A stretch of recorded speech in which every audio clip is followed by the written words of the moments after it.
அந்த ராமானுஜரே திரும்ப அவதரிச்சாரோ இல்லையோ மணவாள மாமனிகளா, அதனால அவருடைய சிஷ்யர்கள் எல்லாம் திரும்ப போய் ஆசிரிச்சிருக்கா. அதுவே எவ்வளவு பெரிய சமாச்சாரம்லாம் ஸ்ரீரங்கத்துல நடந்தது தெரியுமோ. இவர் தான் இவர்னு புரிய வைத்து அத்தனை பேரையும் கூட்டி கொண்டு வந்து இந்தாங்கோ திரும்ப ஆசிரியக்கணும். அன்னைக்கு ஆசிரியத்ததோட போராதுங்கிறத அது அண்ணன் சுவாமி, பிரதிவாதி பயங்கர சுவாமி, வானமாவலஜிய சுவாமி இவர்கள் எல்லாம் எடுத்து சொல்லி சொல்லி புரிய வச்சிருக்கா. ஆனா அது எளிதில் புரியக்கூடியது அல்ல. இது அங்க நடந்தது பாருங்க. திருவுள்ளம் பச்சகையால் அவர் எங்களுக்கு சிஷ்யரா இருக்கையாலே அவர் எங்களுக்கு சேஷபூதர். அப்படின்னா ராமானுஜர் பெரிய நம்பிகளுக்கு சிஷ்யரா இருக்கவே, அப்ப எங்களுக்கு அவரே ராமானுஜமுடையார்கள் எல்லாம் எங்களுக்கு சேஷர்கள் தானே, நீர் அவரைத்தானே கூப்பிட்டுருக்கீர். அப்படி இருக்கிறச்சே நாங்க வர முடியுமா, நாங்க சேஷிகளாச்சே, நாங்க சுவாமிகளாயிட்டேன்னு இவர்கள் நினைக்கிறார்கள். அப்ப பெருமாள் பதில் சொல்றார், அவரும் நம்மை தசரத வசுதேவாதிகள் புத்திர பிரதிபத்தி பண்ணினா போல இருந்தது, நீங்கள் நம்மை ராமானுஜனை சிஷ்ய பிரதிபத்தி பண்ணினது. பெரிய நம்பிகளுக்கு ராமானுஜர் சிஷ்யர் உண்மை. அத பெரிய நம்பிகளே எவ்வளவு ஒத்துக்கிறார்னு தெரியல. அவரை கேட்டு பார்த்தால் வரணுங்கிறதுக்காக ஒரு பதவி கொடுத்திருக்காங்கிறதுக்காக பண்ணினே தவிர இவருக்கு என்ன தெரியாததை தெரிவிக்கிறதுக்காக இங்க ஆளவந்தார் நியமிச்சார். பெரிய நம்பிகளுக்கு ஏன் உண்மை தெரியறதுனால் ஆளவந்தாரோட பழகி இவர் பிரபாவத்தை நேர தெரிஞ்சின்றவர் இல்லையோ. அவர் இன்னாருங்கிறத ஆளவந்தார் நம்பிகளுக்கு சொல்லி கொடுக்கிறார். கொஞ்சம் விட்டு போச்சுன்னாலும் அவ ஒத்தருக்கு ஒத்தர் பேசிக்கிறார். திருக்கோட்டிய நம்பிகள் ஒரு விஷயம் சொல்றார், புரிஞ்சுக்கிறார். பெரிய திரும நம்பிகள் ஒண்ணு சொல்றார், புரிஞ்சுக்கிறார். அப்ப அவர்கள் 5 பேருக்குள்ள அந்த ஒற்றுமை இருந்திருக்கு. ஏன்னா சந்தேகம் வந்ததே, திருமாலையாண்டான் ஒவ்வொரு தடவை திருவாய்மொழி காலக்ஷேபம் சொல்லிட்டு இருக்கிறச்சேவும் அப்படி சில அர்த்தங்களே இன்னும் வசத்தியா ராமானுஜர் சொல்ல போக அவருக்கே சந்தேகம். ஆளவந்தார் சொல்லாத அர்த்தத்தெல்லாம் இவர் சொல்றார், இதை போய் ஏத்துக்கலாமான்னு. அப்ப திருக்கோட்டியூ நம்பிகள் பக்கத்து ஊர்ல இருந்து வந்து அவருக்கு எடுத்து சொல்றார், நீர் ஏதோ தெரியாததை உடையவருக்கு சொல்லிட்டு இருக்கிறதா நினைச்சுக்க வேண்டாம். அவருக்கு அறிஞ்சத்தை குரு சிஷ்ய பாவம் வீணா போயிட போறது கூடாதுங்கிறதுக்காக நம்மளை கூட்டு வந்திருக்காளே தவிர இது என்ன நாம புதுசா சொல்லி கொடுக்க போறோமா. அங்க அவர் என்ன தெரியுமா சொன்னார், வசிஷ்டர் இடத்துல ராமன் கத்துன்றதை ஞாபகம் வச்சுங்கோ, சாந்தீபனி இடத்துல கண்ணன் கத்துன்றதை ஞாபகம் வச்சுங்கோ. அதை போலத்தான் உடையவர் நம்ம கிட்ட கத்துக்கிறாருன்னு புரிஞ்சுக்கணும். அதே மாதிரி திட்டாந்த இப்ப பெருமாள் சொல்றாரு பாருங்க, வசுதேவனுக்கு நந்தகோபாலனுக்கு நான் குமாரன், அதுக்கு நிஜமாவே சீமன் நாராயணன் எங்க பிள்ளைன்னு அவ நினைச்சிருந்தா நான் என்ன பண்ணுவேன். வாஸ்தவம் கௌசல்யக்கும் தசரதனுக்கு நான் பிள்ளை, அதுக்கு ஆமாமா நாங்க தான் ஜனகன், நாங்க தான் உற்பத்தியே பண்ணோம், அப்ப ஜெகத்காரண வஸ்துவுக்கே நாங்க தான் காரணம்னு அவ சொல்ல போனா என்ன ஆகும். இது எப்படி ஆகுமோ அப்படித்தான் இருக்கு நீங்க சொல்றதுக்கோ. அப்ப நம்மையும் அப்படி புத்திர பிரதிபத்தி பண்ணிட முடியாது. புத்திரங்கிற வாஞ்ச ஆசையோட கைங்கரியம் பண்ணலாம். அதே போல சிஷ்யர்கள் ராமானுஜர் பெரிய நம்பிகள் சிஷ்யரா இருக்காருங்கிற அந்த ஆசையோட பண்ணலாமே தவிர அது உரிமை ஆகிவிடாது. அதைத்தான் புரிஞ்சுங்கோங்கிறார். சிஷ்ய பிரதிபத்தி பண்ணினது நம் முதன்மையிலே அடிமை செய்வாரில் தலைவரான இவரோட்டை சம்பந்தத்தை அறுத்து கொண்ட உங்களுக்கு கதி ஏது. பெருமாள் எப்பவும் 2 விதத்துல சொல்லுவார். மெதுவா மயில் இறக்கல தடவராப்பல நன்னாவும் சொல்லுவார். கொஞ்சம் நம்ம ஏதான முகம் சரி ஆகல அந்த நிமிஷம் திருந்தலேன்னு வச்சுங்க, கீதையில பல இடத்துல நீங்க பார்க்கலாம். இந்த மாதிரி என் சம்பந்தம் இருந்ததுன்னா இப்படி நடக்கும் அப்படின்னு நன்னா சொல்லியிருப்பார். அர்ஜுனன் முகத்தை பார்த்திருக்கணும் அப்படின்னு தெரியாது, முகத்தை பார்த்திருக்கணும். பார்த்தது ஒழுங்கா சிரிச்சிருந்ததுன்னா விட்டுடுவார், இல்லைன்னா அடுத்த ஸ்லோகம் இது இல்லைன்னா நரகம் தான் விடுவார். இப்படின்னா தான் இவன் நகருவான். இல்லைன்னா இது சுலபத்துல யாரும் ஒத்தே வரமாட்டாளோ இல்லையோ. அடுத்தது சொல்றாரு பாருங்க, இது முதல் வார்த்தை சொன்னதோட அழகா நிறுத்திட்டு இருக்கலாம். ஒருவேளை நீங்க ராமானுஜ சம்பந்தம் இல்லேன்னு வெட்டிண்டு மறுத்துன்னு போனால் உங்களுக்கு கதியே கிடையாதே, எந்த தைரியத்துல ஒதுங்கி நிக்கிறீள்னு அடுத்தது கேட்டார் பாருங்க. இத்தனை நாளி ராமானுஜ சம்பந்தம் வேணும், நீங்களும் சிஷ்யால் தான், நீங்களும் வாங்கோன்னு சொன்னார். அடுத்த வரி சொல்லச்சே, இத்தை நம் முதன்மையிலே அடிமை செய்வாரில் வைகுந்தத்துல நித்திய கைங்கரியத்தில் இருக்கிறதுல முதல் யார், ஆதிசேஷன். அந்த ஆதிசேஷனே தலைவரா, இவர் தான் அந்த தலைவர். இவரோட்டை சம்பந்தத்தை செய்வாரில் தலைவரான இவரோட்டை சம்பந்தத்தை அறுத்து கொண்ட உங்களுக்கு கதி ஏது. ஆதிசேஷ அவதாரமாய் பஞ்ச ஆயுதங்களுடைய அம்சமாக திருவதாரம் பண்ணியிருக்கிற இவருக்கு இவரிடத்துல சம்பந்தத்தை அறுத்துட்டு உங்களுக்கு ஏது கதி என்று அருளி செய்தார். பின்பொரு நாள் கிடாம்பி ஆச்சானை அழைத்து அருளப்பாடிட்டருளி. இது ஒரு சரித்திரம் எடுத்துக்கோ. அடுத்த சரித்திரம் கிடாம்பி ஆச்சான், மடப்பள்ளி மணம் கமழும் கிடாம்பி ஆச்சான், நித்தியம் மடப்பள்ளி கைங்கரியத்தை செய்து வந்தவர். அவரை அழைத்து ஒரு பாசுரம் சொல்லி காணா என்ன. அப்ப பாருங்க, அந்த 1000 வருஷத்துக்கு முன்னாடி ஒருத்தரை கூப்பிட்டு நீ இந்த பாட்டு சொல்லி எனக்கு கேட்கணும்னு ஆசையா இருக்கு நேர பேசியிருக்காரு பெருமாள். இப்ப நடக்குமா? நடக்குமானா ஆரோ ஒரு சிலருக்கு நடக்கும், ஆனா அது வெளியில வராது. அப்ப இருக்கிறதெல்லாம் வந்தது யாரோ எழுதி வைக்கிறதுக்கு ஒரு 10-15 பேர் இருந்திருக்கா. ஆனா இன்னைக்கு அதெல்லாம் அந்தந்தவரோடது தனிப்பட்ட ஒரு சம்பந்தமா இருந்திருக்கும், அனுபவமா இருந்திருக்கும். அதை ஒருத்தர் இப்ப வெளியில சொல்ல போனா கூட நம்ப மாட்டா யாரும். நேற்றுக்கு சொப்பனத்துல நான் பெருமானை பார்த்தேன்னு சொன்னால் நாள்ல இருந்து நன்னா தூங்குணும். இதுதான் பதில் வருமே தவிர யாரும் நம்புற நிலைமையிலேயே நாம இல்ல. இருக்கட்டும். அதனால பின்பொரு நாள் கிடாம்பி ஆச்சானை அழைத்து அருளப்பாடிட்டருளி ஒரு பாசரம் சொல்லி காணா என்ன அவரும் ந தர்மனிட்டோஸ்மி ந ஆத்மவேதி ந பக்திமான் சரணாரவிந்தே அகிஞ்சனா அகதிசரண்ய. நான் கதி கிடையாது, கிஞ்சித்து என்னிடத்துல இல்லே, கர்மயோகம் ஞான யோகம் பக்தி யோகம் ஒன்றும் இல்லே அப்படின்னு சொல்லிட்டு வந்தவர் அகிஞ்சனா அனன்யகதி சரண்ய தொத்பாத மூலம் சரணம் பிரபத்தியே. அகிஞ்சனங்கிறதுனாலே கைமுதல் இல்லாதவன், அனன்ய கதிங்கிறதுனால வேறு புகலிடமே இல்லாதவன். அகிஞ்சனாய் அனன்யகதியாய் இரண்டும் குறை. அந்த ரெண்டு குறையோட இருக்கிற அடியேன் இந்த குறைய சொல்லிட்டா தான் சரணாகதியை பலிக்கும். இப்படி இருக்கிற அடியேன் சரணம்னு சொல்ல வர்றார் சுவாமி. இதெல்லாம் நரதர்மர்டோஸ்மி ஆளவந்தாருடைய ஸ்தோத்திரத்தனத்துல திருவாக்கு. ஸ்லோகங்கள்ல அந்த ஸ்லோகத்தை எடுத்து சொல்றார் என்று அருளி செய்ய.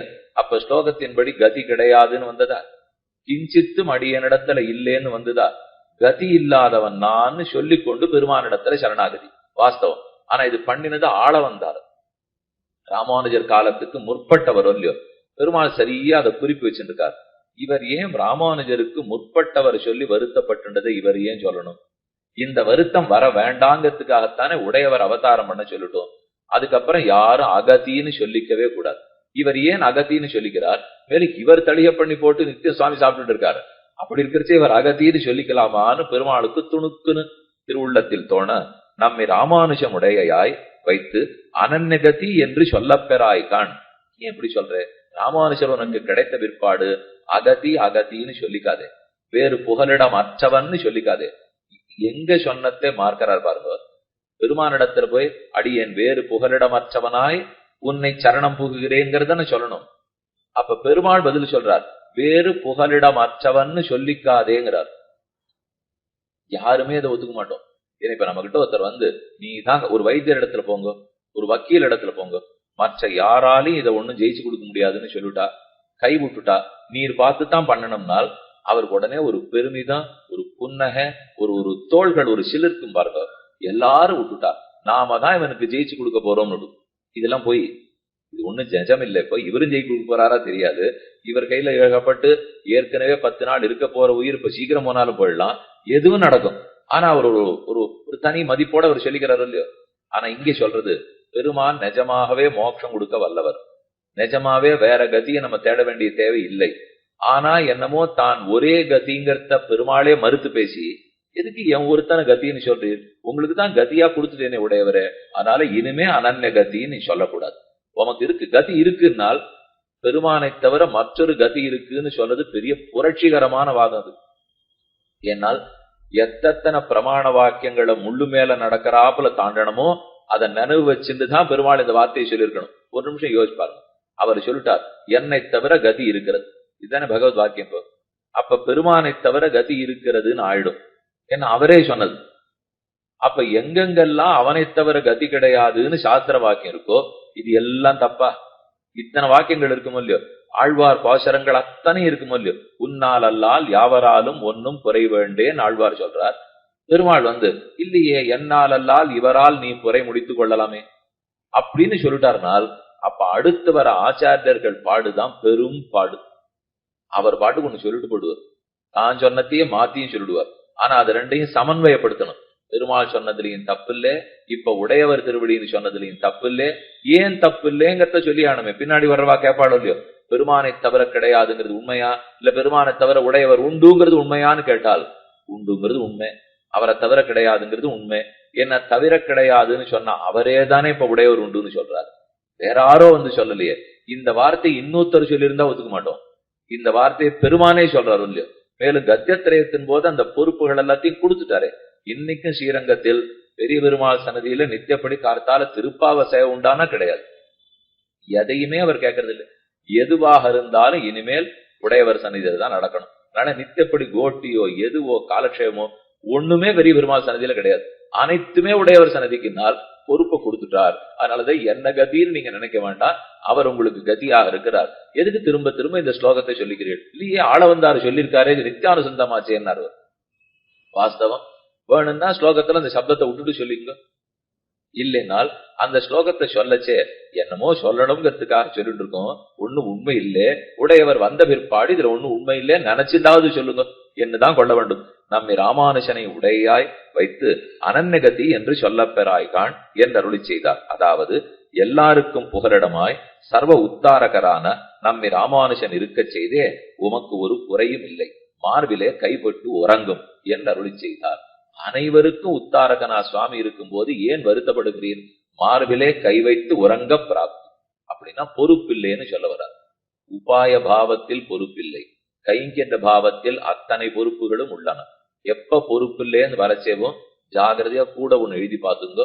மோட்சத்துக்கு உபாயத்தை அனுஷ்டிப்பதில் பொறுப்பில்லை, ஆனால் மோட்சம் வரும் வரைக்கும் இங்கிருந்த அனைத்து கைங்கேற்றங்களில் ஈடுபடுவதும் பொறுப்பு நமதே அப்படிங்கிறதா இது எல்லா வாக்கியத்துக்கு அர்த்தம். பெருமாள் கோயிலிலே ஒரு வைஷ்ணவனுக்கு ஒரு பிள்ளை பிறந்தானாய். இனி காஞ்சி சரித்திரம். தேவபெருமாள் ஆஸ்தானத்தில் ஒரு வைஷ்ணவனுக்கு ஒரு பிள்ளை பிறந்தானாய். அந்த பிள்ளை 5-6 வயசு அளவுக்கும் வார்த்தை சொல்லாமல் ஊமையாயிருந்து அனந்தரம் 2-3 சம்பத்சரம் அவனை காணாமல் போக, பிறந்ததுலேருந்து வாய் திறக்கல, பேசல, காது கேட்காது. சாதாரணமா வாய் பேசாதுனாலே காது கேட்காதுன்னு விடுவா. 2-3 வயசு வரைக்கும் இருந்திருக்கான். அப்புறம் சட்டுன்னு காணும். பிள்ளை எங்க மறைஞ்சு போயிட்டான்னு தெரியல. சில நாளைக்கு பின்பு அவன் வார்த்தை சொல்ல வந்தவனாய் வந்தவாறே கொஞ்ச நாள் கழிச்சு ஊர்ல அவன் கண்ட தட்டுப்படுறான்.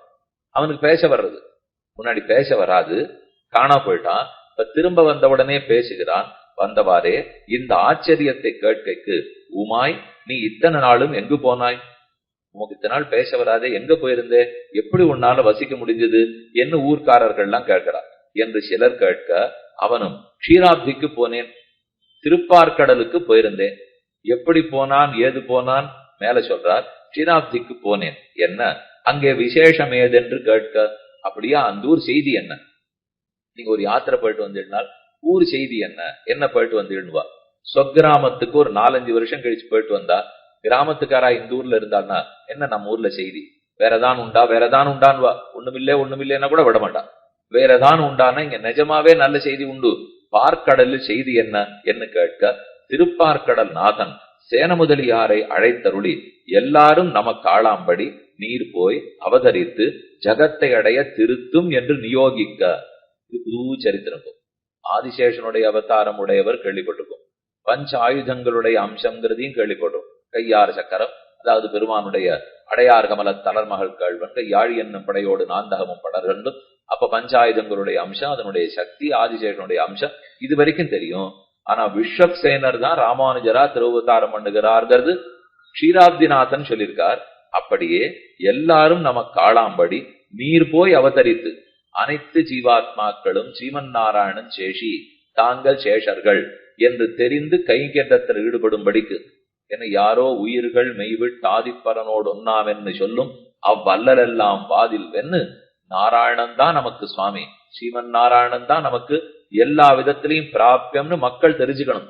அதை தெரிஞ்சு வைக்கிறதுக்காக நீர் கீழே போம் என்று ஆணையிடன திருப்பார்க்கடல்நாதன் விஸ்வக்சேனருக்கு அப்படின்னு நியோகிக்க, அப்படியே சேன முதலியாரும் இளையாழ்வாராய் வந்து அவதரித்திருக்கிறார் என்று திருப்பார்க்கடல்நாதன் சன்னதியிலே ஸ்வேதத்வீபவாசிகள் பிரசம்பம் பண்ணி கொண்டிருக்கிறார்கள். திருப்பார்க்கடல்நாதனுக்கு பக்கத்திலே அங்க இருக்கிறவர்கள்லாம் ஸ்வேதத்வீபவாசிகள்லாம் இப்படி பேசிட்டு இருக்கார்கள்னுட்டு பார்த்துட்டு வந்தவன் தன்னுடைய அனுபவம் சுவானுபவத்தை இந்த இடத்துல சொல்லிக் கொண்டான். சொன்னவன் அப்பனை எங்கே ஏது இருந்தானா, யார் அது ஸ்வேதத்வீபவாசிகள், எப்படி திடீர்னு இதை சொல்றாள்னால், ஒரு ஸ்லோகம் போன தரமே நம்ம பார்த்தோம். சேஷோவா சைன்யநாதோவா, இவர் ஆதிசேஷனா, சேன முதலியாரா, இல்ல ஸ்ரீமன் நாராயணனே வந்து அவதரித்தாரா என்று பலரும் விதர்க்கம் பண்ணி கொண்டிருக்கிறார்கள்னு ஸ்லோகார்த்தம் பார்த்தோம். அது ஏன்னா இந்த மாதிரி நடந்திருக்கிற செயலாலதான். இப்ப திருப்பார்க்கடல்நாதன் பார்த்து சேன முதலியார கீழே போன்னு சொல்றார். வைகுந்தநாதன் பார்த்து தன் ஆதிசேஷ பீഠத்தை தட்டி நீர் கீழே போயிட்டு வாரோம்னு சொல்றார். சில இடத்துல பார்த்தா நாமே போறோம், கேசவ சோமையாஜியாரும் காந்திமதி அம்மங்காரும் வந்து பார்சாரதி பெருமாள் திருவல்லிக்கேணியில பிரார்த்திக்கிறச்சே நானே வருகிறோங்கிறார். இவரை யாருன்னு சொல்ல, ஒரு இடத்துல தானேன்னு சொல்லிட்டார், ஒரு இடத்துல ஆதிசேஷனை தட்டி கீழே போய் அவதரின்னு சொல்றார். இன்னொரு இடத்துலயானா க்ஷீராப்தியில பார்த்து திருப்பார்க்கடல் நாதன் விஸ்வக்சேனரை பார்த்து சொல்றார். இவர் யாருன்னு தெரியாது. அப்ப இவரோ அவரோனால் நமக்கு ஒரு சந்தேகம் வரும். ஆக மொத்தத்துல யாரும் இல்ல போல் இருக்கு. அதனாலதான் இவரோ அவரோ அவரோன்னு சொல்லிட்டு இருக்கார். அந்த மாதிரி ஏன் சொல்லிக்கணும்? இப்போ இதே குழப்பம் எங்கு வரும்? புகழுநல் ஒருவன் என்கோ, பொருவில் சீர் பூமி என்கோ, திகழுந்தன் பறவை என்கோ. நம்மாழ்வார் பெருமானை பார்த்து உன்னை பிருத்திவின்னு சொல்லுவேனா, அப்புன்னு சொல்லுவேனா, வாயுன்னு சொல்லுவேனா, ஆகாசம்னு சொல்லுவேனா, சக்கர பொங்கல்னு சொல்லுவேனா, சங்கீதம்னு சொல்லுவேனா, இல்ல வேதம்னு சொல்லுவேனா, பால்னு சொல்லுவேனா, கண்ணன்னு கூப்பிடுவேனா, சூரியன்னு கூப்பிடுவேனா, எப்படின்னு கூப்பிடுவேன்னு சந்தேகம். இத கேட்ட உடனே ஒருத்தர் என்ன பண்ணார், 2 பேர்கிட்ட பேசுவோம். இவர்கிட்ட இந்த பாட்டை சொல்லுவோம், இவர்கிட்ட இந்த பாட்டை சொல்லுவோம். உன்னை என்னான்னு சொல்லுவேன்னு தெரியலையே அப்படின்னா ஒருத்தர் சொன்னார். அப்படின்னா அவர் எல்லாமா இருக்கார் போல இருக்கு சுவாமி, அதனாலதான் ஏன்னு சொல்றாருன்னு தெரியல. இது ஒருத்தர் சொல்லுவார். இன்னொருத்தர், இத்தனை பேரா ஒருத்தர் இருக்க முடியாது, அதனால இவர் யாருமே இல்லைன்னு நினைக்கிறேன் என்று முடிச்சுள்ளாமே.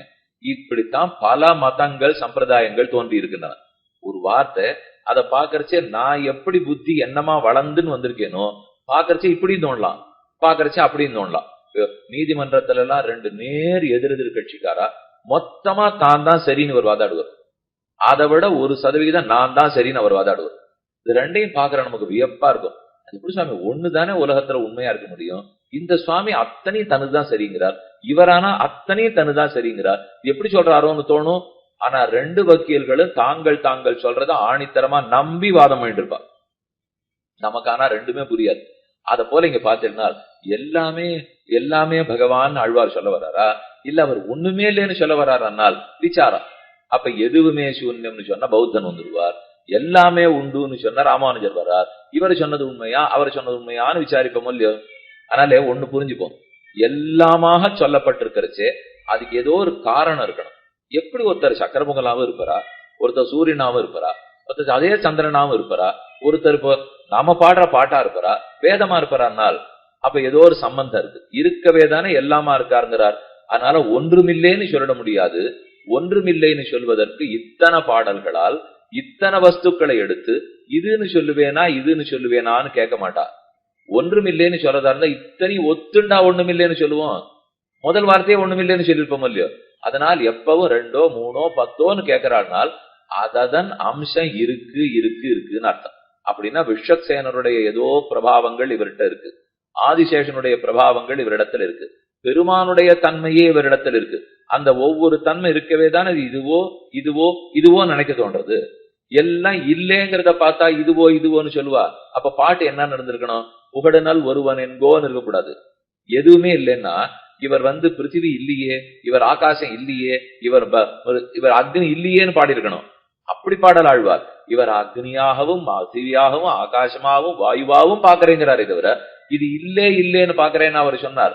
அப்ப நேர்மறையாத்தான் பாட்டு இருக்கு, நேர்மறையாத்தான் ஸ்லோகம் இருக்கு. அதனாலே இது என்ன விஸ்வக்சேனரா இல்ல ஆதிசேஷனா இல்ல பெருமானால், விஸ்வக்சேனர் இருக்கிற தன்மை அவரிடத்துல இருக்கு, ஆதிசேஷனிடத்துல இருக்கிற தன்மை இருக்கு, பெருமானிடத்துல இருக்கிற தன்மை இருக்கு.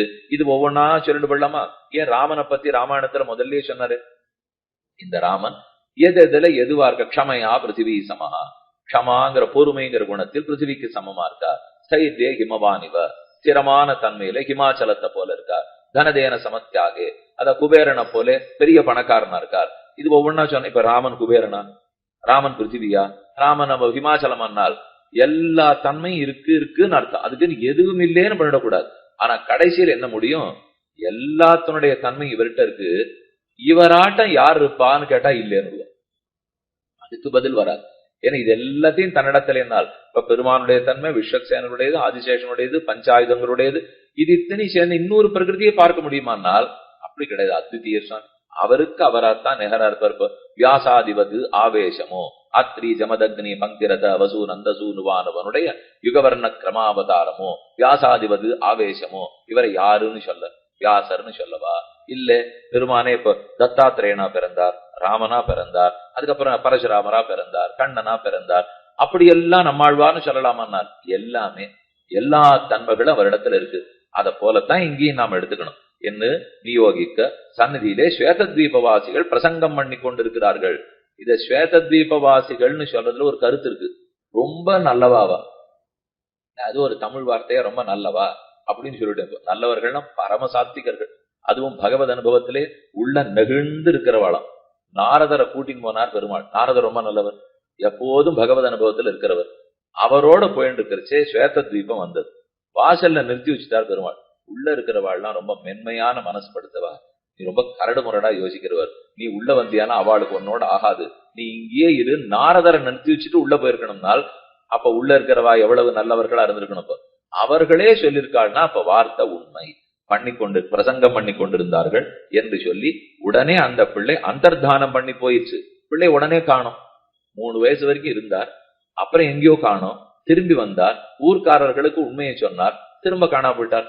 உடையவர் யாதவ பிரகாசனோட சாஸ்திர பாடம் காலக்ஷேபம் பண்ணி கொண்டிருக்கிற நாளிலே இப்ப 2 பேர் சொன்னது. ஒன்னும் அழகர் சொன்னது யாராருக்கு, பெரிய நபிகளுடைய வம்சத்தவர்களுக்கு சொன்னதை பார்த்தோம், கிடாம்பி ஆச்சானுக்கு சொன்னதை பார்த்தோம். காஞ்சிபுரத்திலே ஒரு வாய் பேசாத காது கேளாத பிள்ளை திருப்பார்கடலுக்கு போயிட்டு வந்துட்டு விஸ்வசேனருடைய அவதாரம் உடையவர் அப்படின்னு சொல்லதையும் பார்த்தோம். எல்லாம் நல்லவாளா நீங்க சொல்லிட்டு இருக்கீங்க சுவாமி, எங்காட்டம் யாரான்னு சொல்லியிருக்காளா? நீ பாட்டுக்கு சாத்திகர்களா சொல்லிருந்தீர்னா சொல்லியிருக்கோம். பிரம்ம ரக்ஷஸ் சொல்றதுக்கும் அது சொன்னது உடையவர் யாதவ பிரகாசனோட சாஸ்திர பாடம் காலக்ஷேபம் பண்ணி கொண்டிருக்கிற நாளிலே அந்த ராஜ்யத்து ராஜாவனுடைய பெண்ணை பிரம்ம ரக்ஷஸ் பிடித்து நலிய. இந்த சரித்திரம் எல்லாம் உங்களுக்கு தெரியும், ஒன்னும் புதுசு இல்லை. இப்போ ராஜாவனுடைய பெண்ணை பிரம்ம ரக்ஷஸ் பிடிச்சுடுத்து யார் ஓட்ட போறான்னு தெரியல. யாதவ பிரகாசன் அதெல்லாம் வல்லமை படைத்தவரா இருக்கணும். நீர் வந்து ஓட்டி விடுங்க சொன்னால் அது அதுக்கெல்லாம் மசியறதாவே இல்லை. அந்த பிரம்ம ரக்ஷஸ் மாட்டம் நான் பல பேரை பார்த்திருக்கேன், இதுக்கெல்லாம் நான் ஓடுறதா இல்லைன்னு. அத்தை யாதவ பிரகாசனுக்கு அறிவிக்க பண்ண அவனும் அதி குரூரமான மந்திரங்களை ஜபித்து கொண்டு இளையாழ்வார் தொடக்கமானாருடனே சென்று அத்தை போக சொல்ல மந்திரத்தை ஜபித்து அது இது என்னென்ன பண்ணுவாளோ, ஓட்டுறதுக்கு ஒரு பேய் பிசாசு ஓட்டுறதுக்கு என்ன செய்வாளோ அது எல்லாத்தையும் செய்ய அது ஒண்ணு நகரல. கூடவே உடையவர் தங்களுடைய மத்த சிஷ்யர்கள் எல்லாம் அழைச்சின் போயிருக்கார் யாதவ பிரகாசன். அது முடக்கின காலை நீட்டி நீ போகச் சொன்னால் உனக்கு பயப்பட்டு போகேன். இத்தனை நாள் ஒழுங்கா காலம் அடிச்சுன்னு உட்கார்ந்தது இவரை பார்த்த உடனே காலை நீட்டி முடிச்சு. நாம் அப்படி ஒண்ணும் உன்னை மதிக்க வேண்டியதெல்லாம் இல்லை, உனக்கு நான் பயப்படுறதாகவும் இல்லை. என்ன முடக்கின காலை நீட்டி நீ போகச் சொன்னால் உனக்கு பயப்பட்டு போகேன் என்று சில வார்த்தைகள் சொல்ல, நீ சொன்னதுக்காக நான் போக மாட்டேன்னு மறுக்கிறது. அப்ப யாதவ பிரகாசர் திரும்ப கேட்கிறார், யார் சொன்னா போவேன், நான் சொன்னா போக மாட்டேன். ஆனால் நீ யார் போகச் சொன்னால் போகுதி என்ன, உன்னுடனே வாசிக்கிறவர்களிலே ஒருவர் அனந்த கருட விஸ்வசேனாதிகளான நித்தசூரிகளில் தலைவரிலே ஒருவராயிருப்பார். உங்ககிட்ட பாடம் படிச்சிருக்கிற ஒருத்தர் திருவனந்தாழ்வான், கருடன், விஸ்வசேனர் ஆகியோர் நித்தசூரிகள். அந்த நித்தசூரிகள்ல தலைவரா இருக்கார் உங்ககிட்ட படிச்சிருக்கிறவர். என் உடையவரை காட்டி அவர் போகச் சொன்னால் அவர் திருவடிகளிலே தண்டனிட்டு போகிறேன் என்று சொல்லுகையாலே உடையவர் அவதார விசேஷம் என்னும் இடத்தை பிரம்மரக்ஷசும் வெளியிட்டது. அப்ப நல்லவர்கள் சாத்திகர்களும் வெளியிடுறார், பிரம்மரக்ஷஸ் போன்றிருக்கிறவாளும் சொல்றாருனால் என்ன, அது தனக்கு வேணுங்கிறதுக்காக என்னவனா திருச்சி சொல்லிக்க முடியும். அப்படி திரித்து பேசுபவர்களும் உண்மையே சொல்றார்கள்ங்கிறார். ஏன்னா இப்போ அபாகவதன் சொன்னதுக்காக பிரம்மரக்ஷஸ் சொன்னதுக்காக அது பிரமாணம் ஆட போறது இல்லை. சாத்திகர்கள் சொன்னாதான் பிரமாணம் ஆகும். ஆனா அவர்களும் சொன்னார்கள்ங்கிறார். எழுதச்சேவே பிரம்மரக்ஷசும் வெளியிட்டதுரேன்னு போட்டிருக்காரு பாருங்க. பிரம்மரக்ஷஸ் வெளியிட்டதுன்னு சொன்னா இவ பிரமாணம் எடுத்துக்க மாட்டா. ஓஹோ, அப்படின்னா பிரம்மரக்ஷஸ் என்னெல்லாம் சொல்லித்தோ அதெல்லாத்தையும் நாங்க எடுத்துக்க முடியுமா? அப்படி இல்லை. ஏற்கனவே அழகர் சொல்லிவிட்டார், ஏற்கனவே ஸ்வேதத்வீபவாசிகள் சொன்னான்னு குழந்தை வந்து சொல்லிவிட்டார். இவர்கள் சொன்னதை இப்போ ஆமாம்னு ஒத்துக்கிற மாதிரி பிரம்மரக்ஷஸை ஏற்றுக்கொண்டு விட்டது. அது சொல்றது அவர் போக சொன்னால் அவர் திருவடிகளிலே தண்டனிட்டு போகிறேன். அப்போ ரொம்ப ஏதோ சத்தகுணம் அதுக்கு உள்ள இருக்கு பாருங்க. ஏன்னா அவர் போக சொன்னா ஓடி போயிட்டேன்னு சொல்லல, ஓடி போறதுக்கு முன்னாடி சேவிச்சுட்டு போறீங்க. அப்ப அதுலயாவது ஒரு வாய்ப்பு கிடைக்கிறது நம்ம விட்டுட வேண்டான்னு எண்ணம் போல் இருக்கு. உடையவரும் சாரதா பீட்டத்துக்கு எழுந்துள்ள அளவிலே சரஸ்வதியும் எதிரே புறப்பட்டு வந்து இவர் சர்வேஸ்வரனுடைய அம்சாவதாரமே தப்பாது என்று சொல்லி அதிப்பிரீதியோடே சாரதா பீட்டத்துக்கு எழுந்துள்ள உடையவரும் சாரதா பீட்டத்துக்கு எழுந்துள்ள சரித்திரம் கேள்விப்பட்டிருப்பேன். போதாயன விருத்தி கிரந்தம் வேணும், அதை பெற்றுக்கொண்டு வந்தா தான் பாஷ்யம் ஆதிக்க முடியும். சூத்திர கிரந்தம் வேதவியாசரது, விருத்தி கிரந்தம் போதாயனரது, பாஷ்ய கிரந்தம் ராமானுஜர். எதுக்குமே அந்த மாதிரி இருக்கும். இப்ப கௌதம சூத்திரம்னு சொல்றோம், அதுக்கு இதே மாதிரி விருத்தி உண்டு பாஷ்யம் உண்டு. வியாக்கரண சூத்திரம்னு சொல்றோம், விருத்தி உண்டு பாஷ்யம் உண்டு. மீமாம்சா சூத்திரம்னு சொல்றோம், விருத்தி உண்டு பாஷ்யம் உண்டு. அப்ப நியாய சூத்திரம், மீமாம்சா சூத்திரம், யோக சூத்திரம், வியாக்கரண சூத்திரம், வேதாந்த சூத்திரம்னு வச்சிருக்கோம். இதைத்தான் பிரிச்சு சொல்றார்கள். அப்ப அந்த வேதாந்த சூத்திரத்துக்கு பிரம்மசூத்திரம் பிரம்மசூத்திரம் எழுதிட்டார் வேதவியாசர். விருத்தி கிரந்தம் அவருடைய சிஷ்யது போதாயனருது, ஆனா அந்த விருத்தி கிரந்தம் இல்ல, குறிப்புரைன்னு வச்சுக்கோங்களேன், ஒரு சிறு குறிப்புகள் கொடுப்பா பாருங்க. அந்த விருத்தி கிரந்தம் இருந்தா தான் தன்னால பாஷ்யம் பண்ண முடியும்னு சுவாமி நினைச்சார். அதற்காக போய் தேடுறார். அப்ப சென்ற போது உடையவரும் சாரதா பீட்டத்துக்கு எழுந்துருளின வளவிலே சரஸ்வதியும் எதிரே புறப்பட்டு வந்து. சாரதா பீட்டம் எங்க இருக்கு? இப்ப இன்னும் கொஞ்சம் தைரியமா பேசுவா எல்லாரும். சாரதா பீட்டம் எங்க இருக்குன்னு அது முன்னாடி கூட எங்கேன்னு தேடி இருந்தோம். இப்ப கொஞ்சம் கிட்டக்க வந்து டாப்ல இருக்கே சுவாமி. ஏன்னா இப்ப நம்ம கை அதிகமா தூரமா போயிடுது, அதனால இப்ப அது கிட்டக்க வந்துட்டு அந்த இடம் ரொம்ப ஆச்சரியமான இடம். பல சக்தி பீடங்களுக்குள்ள ஒரு பீடம்னு சொல்றா. போனோம், ஏதோ ஒரு வாய்ப்பு கிடைக்கும்னு வச்சுக்கோ. சாரதா பீடத்துக்கு எழுந்தொருளின அளவிலே சரஸ்வதியும் எதிரே புறப்பட்டு. இந்த காலத்திலே சாரதா பீடத்துக்கு போலாமா, பல பேர் போலாமான்னு யோசிக்கிற முடியும். இது ஒரு 50 வருஷத்துக்கு முன்னாடி. இதுக்கு முன்னாடி யாரெல்லாம் நம்ம சம்பிரதாயத்தில் ஆச்சாரியர்கள் வித்வான்கள் இருந்தாலோ அவளுக்கெல்லாம் இது என்னதுன்னே தெரியாது. சாரதா பீடத்துக்குன்னா சாரதா பீடத்துக்குன்னு படிச்சுப்பா. அதெல்லாம் பாருங்க சார், அவளுக்கு அது இருந்த இடமே தெரியல, எப்படி போகணும்னு தெரியல. நாங்கெல்லாம் போறோமேனால் அங்க போய் என்ன எழுதினாலோ அதை மட்டும் அவ தெரிஞ்சுட்டா, இடத்த மட்டும் நம்ம தெரிஞ்சுக்க வேண்டியதான். அப்ப போயிட்டு வந்த இடம் நமக்கு தெரியாது, அவர் என்ன எழுதினார்னால் அது அவளுக்கு தெரிஞ்சது. அப்ப எல்லாமே எல்லாருக்கும் வராது, ஒவ்வொன்னுத்துக்கு தான் வாழ்க்கையே போரும்.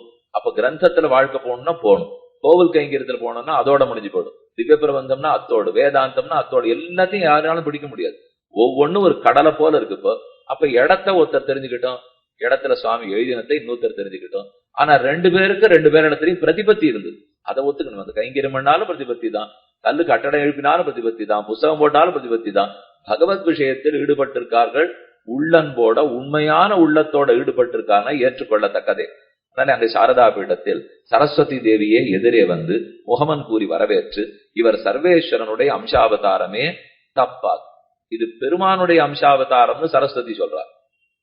இப்ப சொன்னது விஸ்வக்சேனருடைய அம்சாவதாரம்னு பெருமாள் சொல்றார், பெருமானுடைய அம்சாவதாரம்னு சரஸ்வதி சொல்றார். நம்மாழ்வார் இவர் தான் பவிஷ்யத் ஆச்சாரியர்னு சொல்லி விக்கிரகத்தை கொடுத்துடுறார். பெருமாளை கூப்பிட்டு அது இருக்கட்டுமே, என்ன இப்போ அவருடைய சம்பந்தம் இருந்தா தான் மோட்சம் உண்டுன்னு கிடாம்பி ஆச்சார இடத்துலயும் அல்லது பெரிய நம்பி ராமானுஜமுடையார்னு சொல்றச்சேவும் சொல்றார். அப்ப எல்லாரும் ஒவ்வொரு கோணத்திலேயும் இந்த விஷயத்தை அணுகியிருக்கா. இந்த கோணத்துல ஒருத்தர், இந்த கோணத்துல ஒருத்தர், இந்த கோணத்துல ஒருத்தர், கடைசியில எல்லாத்தையும் சேர்த்து பார்த்தோம்னா அவர் தான். அதனாலதான் சரமமான உபாயம்னு நிர்ணயம் பண்றேன், ஏன்னா தலைப்போட ஞாபகம் வச்சுக்கோ. இவர் திருவடிகளே கடைசி உபாயம்னு சொல்லுகிறேன்றதான் அவர் ஆரம்பித்தார். அதிப்பிரீதியோட அப்பியாசம் புண்டரீகமேவ மக்ஷினி என்கிற ஸ்ருதி வாக்கியத்துக்கு அர்த்தம் அருளி செய்ய வேணும் என்று உடையவரை கேட்க. அப்ப சரஸ்வதி தேவி உடையவரை பார்த்து தஸ்த யதா கப்பியாசம் புண்டரீகமேவ மக்ஷினின்னு சாந்தோக்கிய உபனிஷத்து சொல்றதே, அதுக்கு நீர் அர்த்தம் சொல்லும்னு கேட்க. கம்பீராம்ப சமுத்பூத சுமிஷ்டநாள ரவிகர விகசித புண்டரீகதல அமலாயதேக்ஷணான்னு சுவாமி ஆச்சரியமா எழுதினது. அந்த விஷயத்தெல்லாம் எடுத்து சொல்றார். சூத்தனாலே மலர்த்தப்பட்ட தாமரையோத்த 2 தாமரைகளை ஒத்த அழகான திருக்கண்கள் கொண்டவன். தஸ்ய யதா கப்பியாசம் புண்டரீகமேவ மக்ஷினி. இந்த விஷயத்துலதான் சிறு பிராயத்திலேயே யாதவ பிரகாசரோட பிணக்கு ஏற்பட்டதுன்னு கேள்விப்பட்டிருக்கோம், சரித்திரத்துல பார்த்திருக்கோம். அத நன்ன அர்த்தத்தை சொல்ல உடையவரும் ஸ்ரீமன் நாராயணனுக்கு அப்போதலர்ந்த செந்தாமரை பூ போலே இருக்கும் திருக்கண்கள் என்று அருளி செய்ய. திருமாலுடைய திருக்கண்கள் கமலக்கண்களாய் தாமரை கண்களாக இருக்கும். தாமரை கண்களால் நோக்காய் நோக்காய் ஆழ்வார் பிரார்த்தித்தார். கமலக்கண்ணனின் கண்ணில் உள்ளான் காண்பனவன் கண்களாலே அமலங்களாக விழிக்கும் 50 அமன் மூர்த்தின்னு நம்மாழ்வாரே கேட்கிறார். இப்படி எல்லா இடத்திலையும் தாமரை கண்ணன் கமலக்கண்ணன் சொல்லப்பட்டிருக்கு. அந்த தாமரையை வர்ணிக்கிறேன்னு சுவாமி உபன்யசிக்க அருளி செய்த செந்தாமரை பூ போலே இருக்கும் திருக்கண்கள். சரஸ்வதியும் கேட்டு மிகவும் சந்தோஷித்து, சரஸ்வதி புகானந்தம். ஏன்னா சாஸ்திரம் என்ன சொல்லியிருக்கோ அந்த கருத்துக்கு மாறாம உடையவர் அர்த்தம் சொன்னாரோ இல்லையோ. உரையாசிரியர்னு ஒருத்தர் இருந்தால் நூலாசிரியர் யாரோ மூல ஆசிரியர் யாரோ அவர் உள்ளத்துக்கு தகுந்த மாதிரி உரை எழுதணும். எனக்கு இது தோணித்துன்னு எழுதிடக்கூடாது. வியாசர் இப்படி எழுதியிருக்கார், அது அவர் காலத்துக்கு தகுந்தாப்புல எழுதியிருப்பார். 2019க்கு தகுந்தாப்புல நான் எழுதுறேன்னா அவர் 2019க்கு எழுத வரல, அவர் 3019க்கும் சேர்த்துதான் எழுதியிருக்கார். ஆனா அது 2019 நான் எழுத போனால் அப்ப 3019க்கு தப்பா போயிடும், 1019க்கு ஒழுங்கா இருந்திருக்கும். அப்ப எந்த காலமா இருந்தாலும் பூர்வர்களோ ரிஷிகளோ சொன்னது எக்காலத்துக்கும் பொருந்தும்னு அர்த்தம் சொல்லணுமே தவிர என் இஷ்டத்துக்கு கபோல கல்பித்தமா சொல்லக்கூடாது. அதனால உடையவர் சொன்னது கேட்டு அவளுக்கு ரொம்ப ஆனந்தம். அவதார விசேஷமான தேவரீர் 100க்காதவழி எழுந்துருளினது அடியேனை கடாட்சிக்காக எழுந்துருளிச்சிரே. என்ன கடாட்சிக்கணுங்கிறதுக்காக இங்க வந்திருக்கீர் கொள்றது, இல்லைன்னா இத்தனை மைல் தூரம் நடந்து தெற்கேந்து வடக்கு கோடி வரைக்கும் வந்திருப்பீரா என்று ஸ்ரீபாஷ்யம் முதலான கிரந்தங்களையும் சிரசா வகித்து உடையவருக்கு பாஷ்யக்காரர் திருநாமம் சாத்தி உடையவருடைய அவதார ரகசியத்தை சரஸ்வதியும் வெளியிட்டாள்.